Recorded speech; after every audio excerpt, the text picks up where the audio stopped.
안녕하세요. 신격정간사 23번째 시간이 되었습니다. 어, 헤롯은 본래 하스몬 왕가의 사람도 아니었고 유대인도 아니었다고 했잖아요. 일찍이 시몬, 요나단, 야손, 메넬라우스, 알키모스 이런 사람들은 셀루커스 왕조를 등에 업고 대제사장으로 유대를 통치했습니다. 마카비 독립운동의 결과로 형성된 하스몬 왕조의 요나단, 시몬, 힐카누스, 얀네우스 이런 사람들은 셀류커스 왕조의 협조나 묵인 내지는 견제 속에서 왕이면서 동시에 대제사장직을 수행하면서 예루살렘과 유대를 통치한 케이스죠. 거기 비하여 헤롯 대제와 아들들은 어땠을까요? 야손과 메넬라우스 등 예루살렘의 개혁파 헬라주의자가 셀루커스 왕조의 힘을 등에 업고 예루살렘과 유대를 통치했다면 헤롯과 아들들은 로마 제국의 힘을 등에 업고 예루살렘과 유대를 통치했습니다. 또 한 가지, 물론 하스몬 왕조의 통치자들이 대제사장직과 왕위를 동시에 점유하고 권력을 독점했다면 헤롯은 왕이었을 뿐 대제사장은 될 수 없었죠. 왜? 유대인이 아니었으니까요. 그러니까 대제사장은 따로 존재했던 거예요. 그렇다면 헤롯은 어떤 지도자였을까요? 유대인들에게 어떤 종교 정책을 펼쳤을까요? 어떤 건축 사업을 벌였고 또 치적을 남겼을까요? 헤롯이 죽은 다음에는 헤롯의 영토가 어떻게 분할됐을까요? 그래서 예수님의 활동 그리고 초대교회의 발전에 어떤 판을 깔고 어떤 배경을 형성해 놓았을까요? 이 시간 저와 여러분들께서 예수의 세계 헤롯 대제와 그의 아들들 함께 살펴보도록 하겠습니다. 헤롯 대제 하면 가장 먼저 떠올리는 이미지는 잔인함입니다. 헤롯은 대단히 잔인했습니다. 특히 하스몬 왕가의 사람들이 자신의 왕위를 끊임없이 위협한다고 간주하여 모든 사람들을 다 학살하고 맙니다. 얼마나 끔찍합니까? 더욱 끔찍한 것은 가족들한테였어요. 기원전 29년 자기의 부인 마리암네를 처형합니다. 그러니까 대제사장을 그 누구한테 주느냐 이 문제로 서로 자신과 그 마리암네의 어떤 이해관계가 충돌하는 거예요. 그러니까 가차없이 자기의 부인을 처형해요. 끔찍하게 죽입니다. 그리고 마리암나의 두 아들 알렉산더와 아리스토블로스도 차례대로 처형하고 말년에는 죽기 전에는 첫 번째 아내 도리스의 아들 안티파테르도 처형합니다. 여기 안티파테르는 자기 아버지 이름과 동일한 이름이기는 하죠. 아무튼 그런 가족들한테 굉장히 인정사정 보지 않고 자식들한테도 막 일절 정내미가 없는 것처럼 그렇게 행동했다고 합니다. 기원전 47년에 에제키아스, 히스기야죠. 갈릴리 반역자들을 무자비하게 학살합니다. 이 사람에게 통치란 무엇이냐? 곧 아주 철퇴를 가하는 그런 종류의 압제. 그가 잔인했기 때문에 이런 방법을 선택했던 거예요. 베들레헴의 영아 학살은 너무나 끔찍합니다. 마태복음 2장에 나오는 이야기죠. 자, 이렇게 대체적으로 헤롯 대제는 굉장히 잔인한 사람이었습니다. 물론 그렇지 않은 부분도 또 있기는 해요. 그 외에 헤롯 대제의 다른 특징들은 무엇이 있을까요? 헤롯은 헬레니즘을 좋아했습니다. 헬레니즘을 대단히 숭상해요. 그러나 유대인들에게는 유대인을 자처합니다. 어떻게 유대인들에게 유대인을 자처했을까요? 마리암네하고 결혼을 하잖아요. 마리암네하고 왜 결혼을 했어요? 마리암네가 누구예요?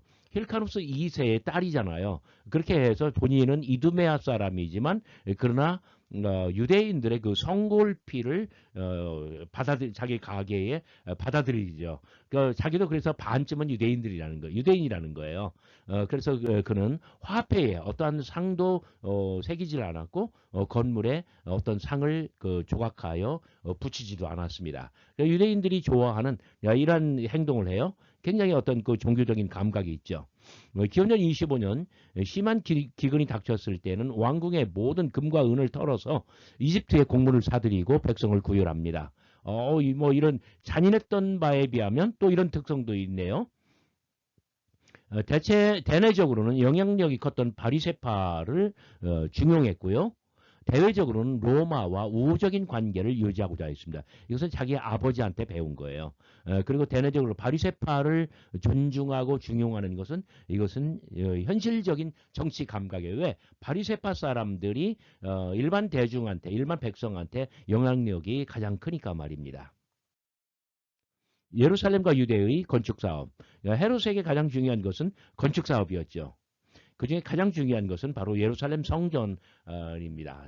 재건하고 확장하는데 AD 1세기 64년 아그리파 시대에 완공할 만큼 그 규모와 그 스케일은 대단히 컸습니다. 수만 명의 평민과 수천 명의 제사장이 공사에 참여하는데 평민이 들어갈 수 없는 공간, 그 성소, 지성소 이런 데는요 대제사장들이 맡아서 작업을 합니다. 근데 인력이 딸렸다고 그래요. 아주 대단히 대규모 공사했던 거예요.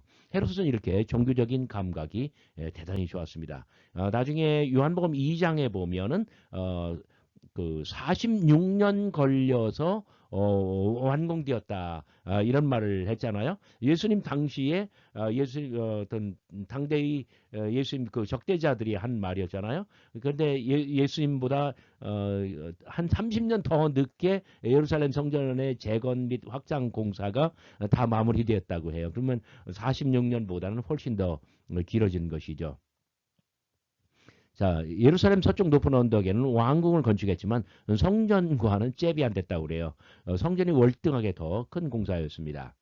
예루살렘 성전 북서쪽 구석에는 안토니아 요새를 만들었습니다. 안토니아 요새, 예루살렘 성전 구역의 맨 코너, 북서쪽 코너에 아주 깎아지는데 가파르게 만들어 놓은 그 안토니아 요새. 요게 그러니까 헬레니즘 시대, 특별히 셀류커스 왕조 시대 때는 요게 바로 아크라예요.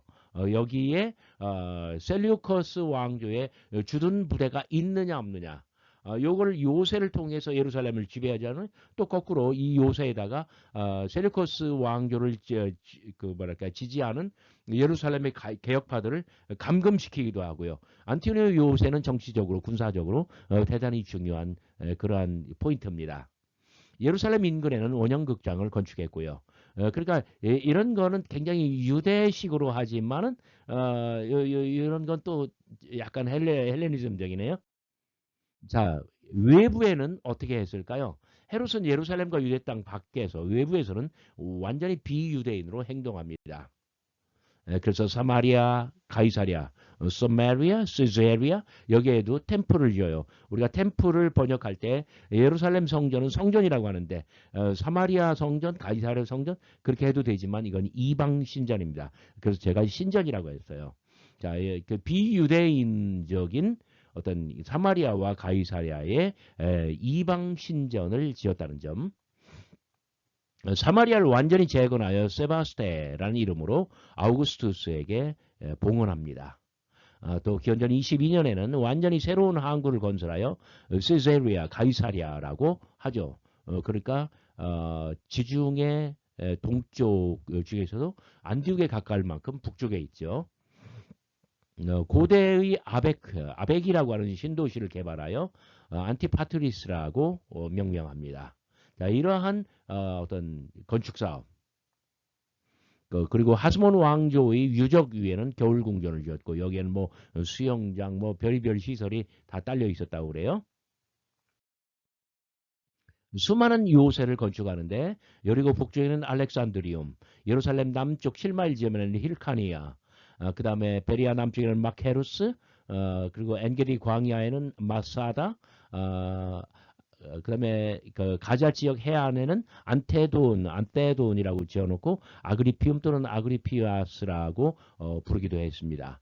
그리고 그 예루살렘 남쪽 6마일 지점 데코아 부근에는 헤로디움을 건설합니다. 이것은 나바테아 왕국을 훤히 내려다볼 수 있는 언덕 위에 지은 요새입니다. 그리고 마지막으로 여리고에는 키프로스라고 요새를 만들어 놓고 어머니를 기리기 위해서 그렇게 이름을 붙였습니다. 헤롯 대제의 경제 정책. 자, 숱한 건축 사업과 외교 비용으로 헤롯은 아주 많은 돈이 필요했습니다.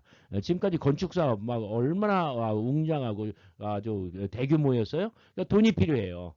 뿐만 아니라 통치 초기에는 부지런히 로마로 들어가서 안토니와 그의 참모들, 그의 부하들한테 어마어마한 선물을 갖다 바쳐야 그래야 자기가 이 신임을 받고 그리고 예루살렘과 유대, 이 팔레스타인 땅을 다스릴 수 있는 통치권을 받을 수 있잖아요. 그래서 아주 많은 돈이 필요했어요.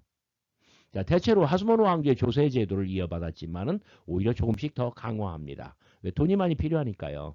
기원전 37년 예루살렘을 차지한 직후에는 예루살렘과 갈릴리에서 안티고노스의 지지자들로부터 아주 강제로 그들의 돈을 그리고 재산을 다 강탈합니다.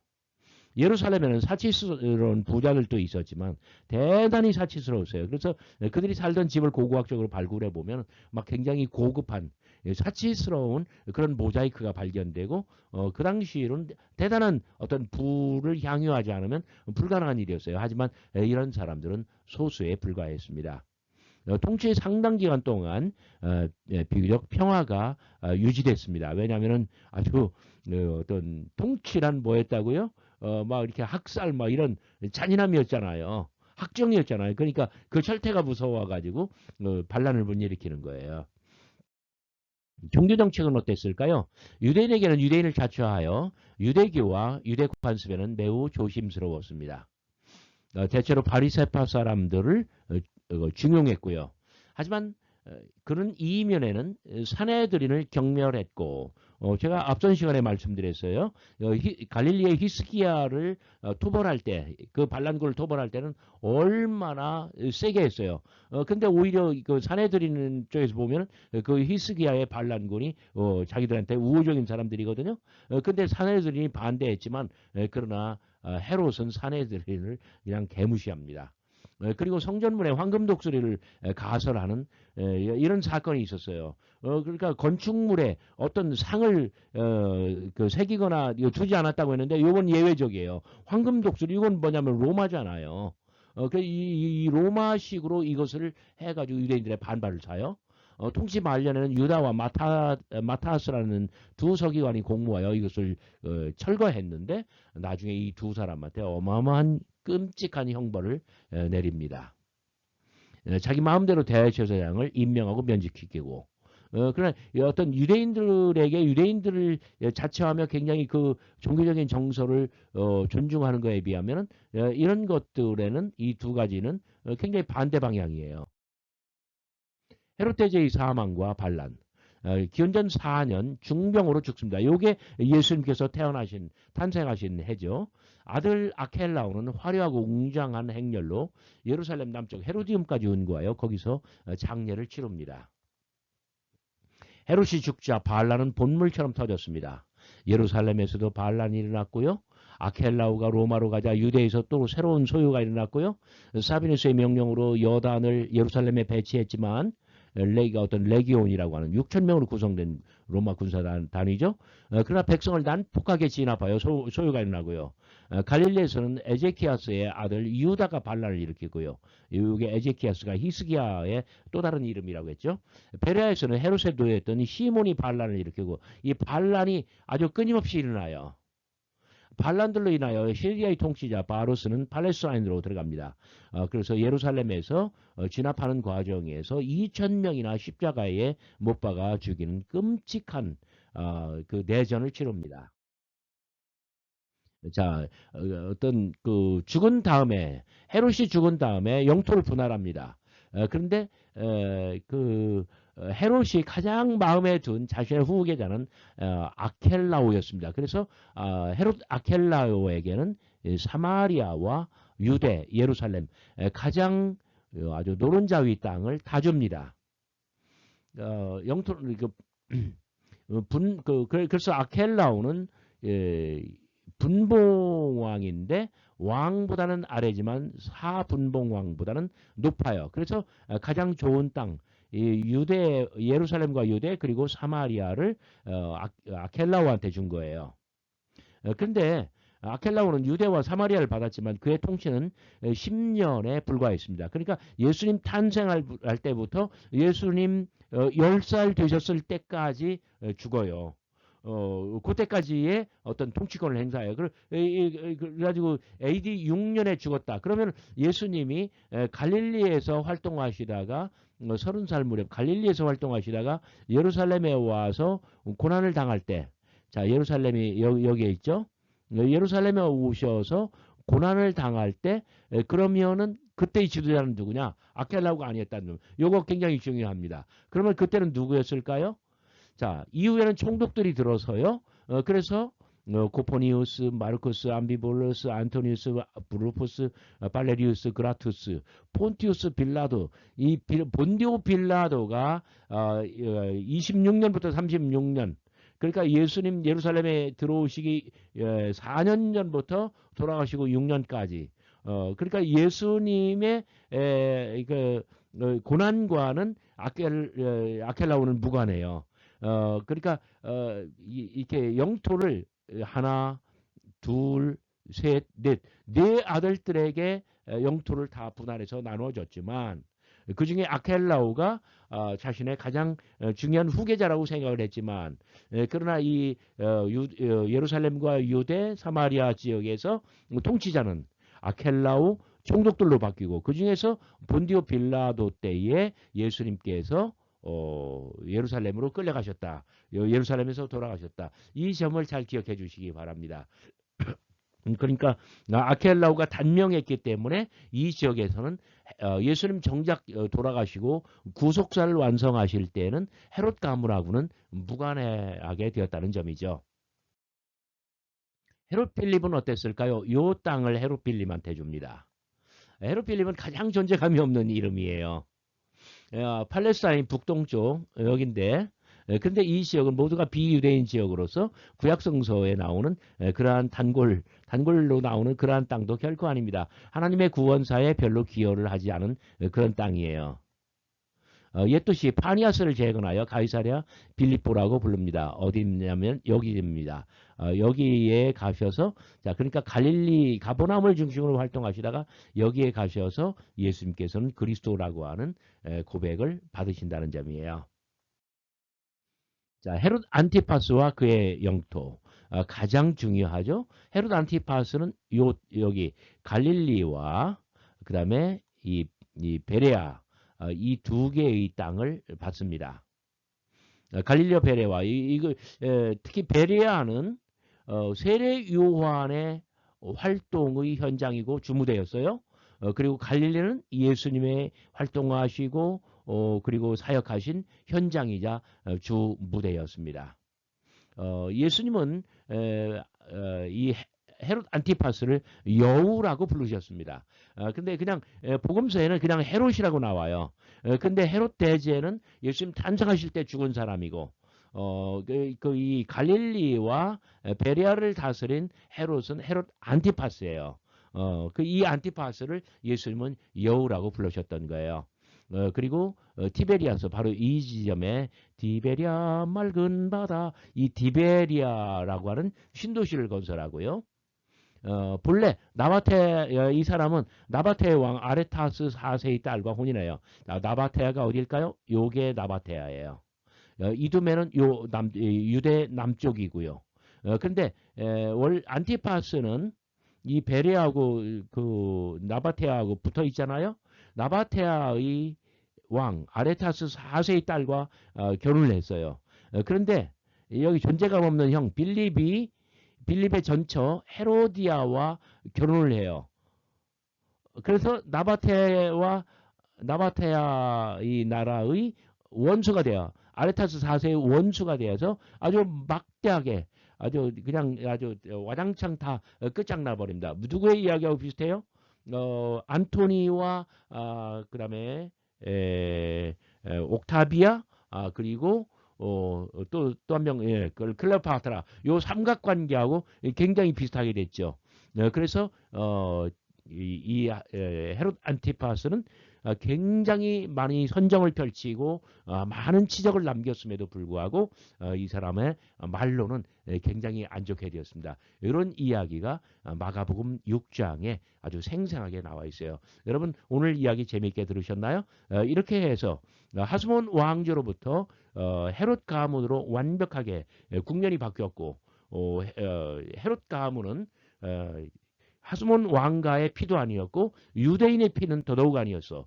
그럼에도 불구하고 예수님 오실 때에 어떤 통치자가 되어서 그의 아들 안티파스와 예수님이 어떤 활동이 겹친다는 점을 여러분들 잘 기억해 주시면 대단히 감사하겠습니다.